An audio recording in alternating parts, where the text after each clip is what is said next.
Hawa Diallo from the United Nations Department of Public Information. I proudly manage the NGO Relations Unit in that department, where we are on a daily basis supporting, engaging, and collaborating with NGOs. So I'm really honored to be here today. Really, before me, all the expertise and all the hard work of the people that come before me, so my job really is easy here. I want to really thank all the organizers for really inviting me to be part of this event, and especially my NGO colleagues. As I look at the banner, I see NGOs that have a relationship with DPI, I see Rotary International or Rotary chapters, especially want to thank International Association for the Advancement of Innovative Approaches to Global Challenges, IAAI, who's also an important partner for DPI. So talking about the implementation of the 2030 Agenda for Sustainable Development in Africa means talking about the specific ways it may be applied to the region and its people. So in this respect, Agenda 2063, the Africa we want, which has been outlined by the African Union, takes into consideration the needs of African peoples and provides guidance for leaving no one behind, especially when talking about achieving the Sustainable Development Goals. So when you look at the two agendas, there are a lot of linkages. Both global and local agendas identify key areas for the region and the challenges which the region faces. Many of them have been elaborated already. And we know that there are specific things that the Lake Chad Basin region that these agendas need to take into consideration when it comes to implementation. I think the critical situation in the region really calls for urgent measures that need to be taken in the areas of safety, food security, protection of civilians, ongoing conflict. So some of the work that was just presented to us in the video is very much in line with what needs to be done and is being done. I think what we need to think about, because I'm from the civil society NGO unit, is when you're doing this work is that governments can't do it alone, citizens can't do it alone, and that we really do need to talk about that multi-stakeholder collaboration that the professor so eloquently presented. But in doing so, when you think about civil society, I think it's important not just to think about NGOs, community-based organizations or grassroots organizations, but to really think out of the box and to think about the larger and broader landscape of what makes up civil society, whether it's youth groups, it's foundations. I can even stretch it to maybe parliamentarians, trade unions as well. Because I believe there are there's a lot of expertise out there that I think that we can really leverage and take advantage of. And what for us in DPI, working with NGOs, we've realized is that a lot of NGOs do have that local expertise that is very much needed and that ownership of solutions on the ground. And many of them are working through bottom-up approaches. And so the work on the ground that they do allows for capacity building and civil society empowerment, which really is essential in achieving sustainable development. But I think it's important also for us working at the international or even national levels or development agencies to really provide an enabling environment in which civil society can effectively operate. So for us, one thing in the United Nations Department of Public Information, we really facilitate cooperation with civil society through a process of formal association with our department. Right now, we have about 1,500 civil society organizations from around the world that have a formal association with the department. And really what we try to do is to give them a platform to raise awareness on a variety of UN issues, but also not to just listen to what the UN has to say and we're telling them what to do. But we think it's very important to amplify their voices also within the UN corridors, but also globally around the work that they're doing.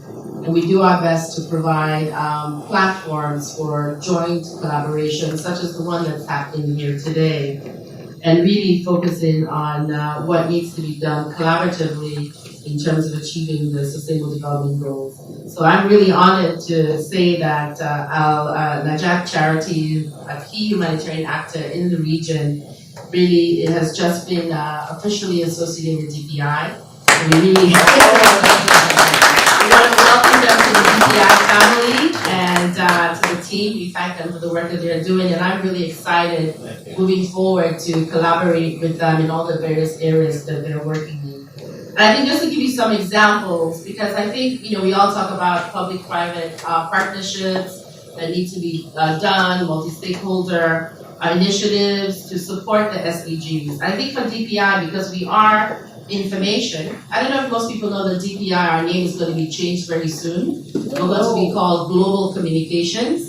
So, we really believe in advocacy on a global basis. We're not just talking to people in a room here on First Avenue or in Conference Room 1 or Conference Room 4. We're really looking to see how we can deepen the reach and relationship with civil society around the world.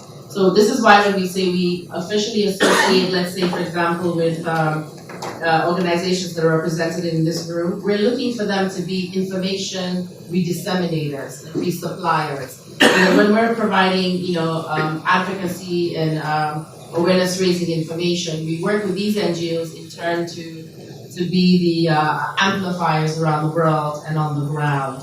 So I can give you some examples. One of the large NGOs we work with is Project Everyone. So when you think about these SDG icons that are here, I'll give you two examples. The original ones were created by Project Everyone. So they designed it really based on the global consultation that took place. And they have a whole host of educational materials that was so rightfully elaborated before on the SDGs that we look for NGOs to really locally adapt. And for example, this one here is an example that was done by an NGO associated with DPI. But then we also have an NGO in Bangladesh who has now translated that into Bengali.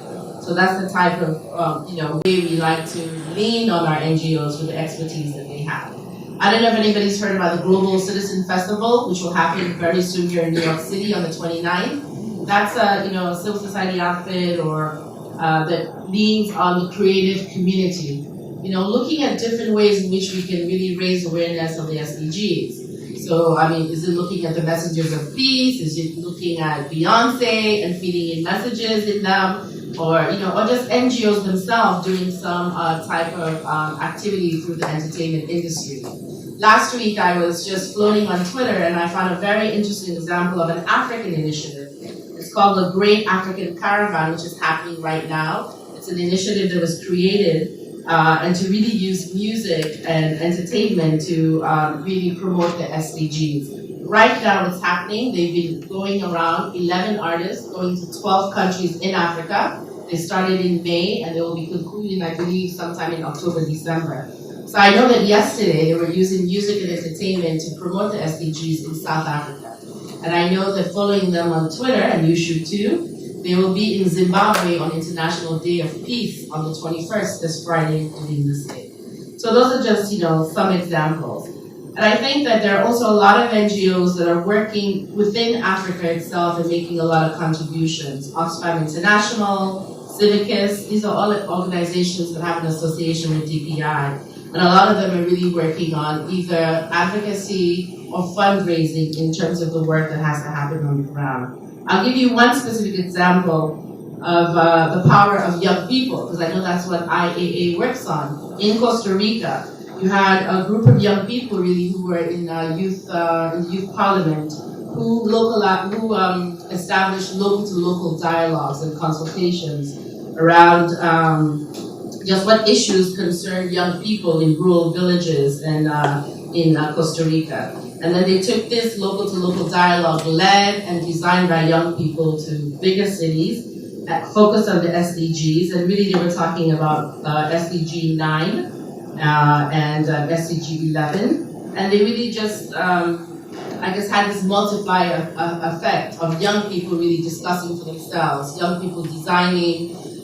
their issues for themselves. And this caught the attention of the national government to the point that it became a national dialogue in Costa Rica.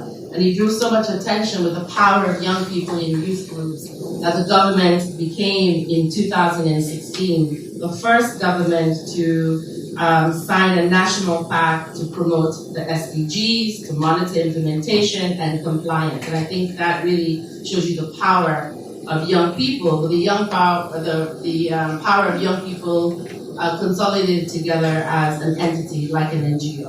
Another example is Suriname, where the creation again of a National Youth Parliament brought young people across the country to actively engage within their communities. And over a 3-year term, we had about 29 members that were promoting proposals and projects on sustainable development focused on various SDGs. And I think this is something that we can replicate in the region. And I know it's happening already in Africa, because you have the African Youth Parliament, you have the African arm, the youth arm of the African Union that's doing such dialogue, so that young people themselves can engage on issues that matter to them, and they also can create proposals that they can kick back up to government. So it's an importance of really bottom-up approaches. Now I mentioned that there are 1,500 NGOs in DPI, but I have to sadly say, because I hail from the continent, that when I looked at the research for this meeting, only 50 NGOs are from Africa. That's really a bad job. So I believe that we all together in the UN system, in development agencies, again, have to do better in providing really an enabling environment for NGOs to come to the forefront. One way that DPI does this is that we organize the DPI NGO Conference, which was concluded here in New York, in the headquarters. And we had about 1,000 representatives of NGOs, academia, member states who attended. But one thing that was really a major issue was many people wanted to come, but they lacked financing to get here. So that's something I think that we need to work when we say providing an enabling environment. It's just not just the physical space. I'm glad to announce that the next conference for DPI will take place in Salt Lake City in the United States. So I really want to warmly invite all of you to attend as civil society representatives or as members of government. And it looks like most likely that topic will be on sustainability. So now as I conclude, it's funny, I was reading one of the UN publications today, UN Chronicle. Does anybody know that? It's an old publication of the UN. And Amina Mohammed had an article in there where she was talking about the SDGs and how we implement it. And she had 6 main issues, which really relates to what we're talking about here. What do we need to do in terms of collaborations for the SDGs? She said making the SDGs known. So as we said, through advocacy and awareness, creating enabling environments for participation, generating the means to implement effective participation, and also youth participation, and looking at things like gender, so that we really are not leaving anyone behind. And as you know, if you listen to her and follow her, she's very big on promoting big data revolution. And then lastly, just really connecting all the interconnected agendas. Because I feel as if we don't have to reinvent the wheel. All of us are doing these things already. I think it's important for us, even in the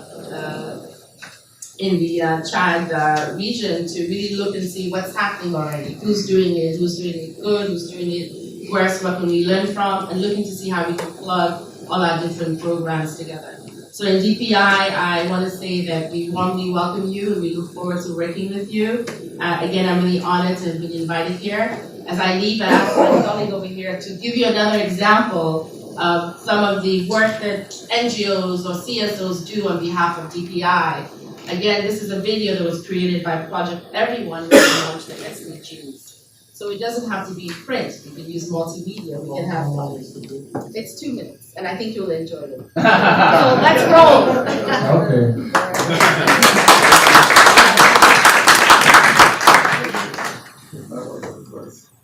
Can we connect? Yes, it's on the internet, so. I guess we're gonna have to eat quickly when we. Let's continue.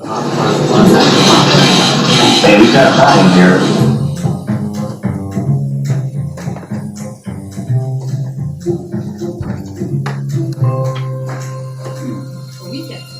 So, what's the plan? What's your plan? What are your plans? What's the plan? What's the plan? What's your plan? What's your plan of action? Plan? What's the plan? So, what is the plan?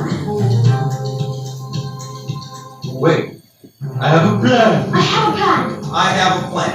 Then What's the plan? I have a plan here. Oh, no problem. What is your problem?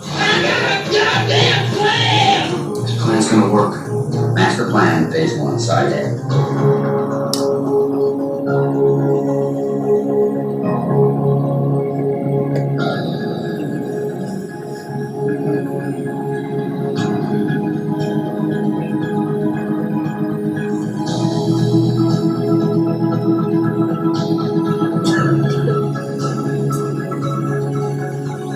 I love everything about your plan. Mike is saying that they have planning. What's it say? What it says, I love it when a plan comes together. So I ask you, do you have a plan? Yes. Let's go and translate it in all the languages. No. Thank you.